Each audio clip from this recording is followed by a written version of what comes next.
Assalamualaikum warahmatullahi wabarakatuh.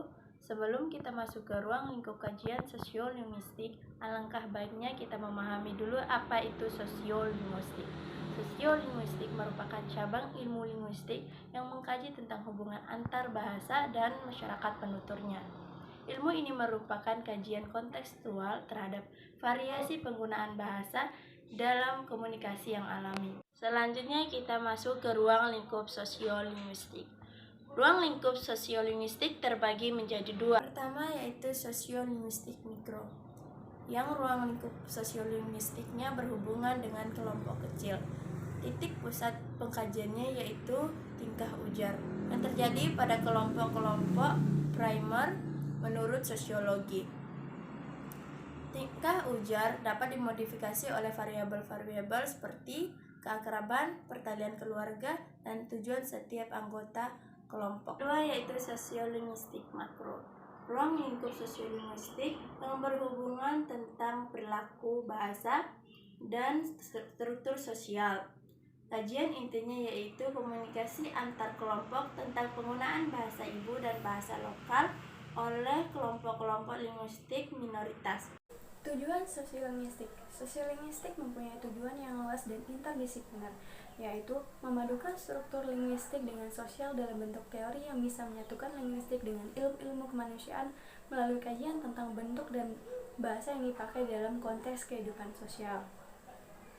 Dari penjelasan di atas, sudah sangat jelas bahwa sosiolinguistik berusaha menyatukan antara linguistik dan sosiologi yang tujuan adalah agar kita dapat menerapkan dan menggunakan bahasa sesuai dengan masyarakat tertentu, dengan ragam bahasa tertentu dan perilaku bahasa. Manfaat sosiolinguistik. Setiap ilmu pengetahuan pastilah mempunyai manfaat dalam kehidupan real yang kita jalani sehari-hari. Begitu juga dengan sosiolinguistik. Sosiolinguistik mempunyai manfaat yang sangat besar dalam kehidupan sehari-hari, karena bahasa adalah alat komunikasi kita sehari-hari dalam berinteraksi dengan masyarakat di sekeliling kita. Dalam praktek penggunaannya, sosiolinguistik mengajarkan kita bagaimana menggunakan bahasa. Ilmu ini menjelaskan bagaimana cara kita menggunakan bahasa dalam dimensi masyarakat atau segi sosial tertentu. Sosiolinguistik mikro dan makro. Pendekatan sosiolinguistik mikro menekankan pada individu dalam interaksinya ke dalam kelompok kecil dan informal. Sedangkan pendekatan sosiolinguistik makro menekankan pada level interaksi antar kelompok yang lebih besar. Yang dimaksud di sini, sosiolinguistik mikro memperhitungkan karakteristik individu yang membedakannya dengan individu lain. Sebaliknya, sosiolinguistik makro memperhitungkan distribusi perbedaan bahasa dalam masyarakat dan hubungannya dengan faktor usia, jenis kelamin, pendidikan, pekerjaan, dan etnik penentu yang diteliti. Topik utama dalam kajian sosiolinguistik. Topik utama dalam kajian sosiolinguistik dibagi yaitu ada tiga, yaitu konteks sosial dan budaya.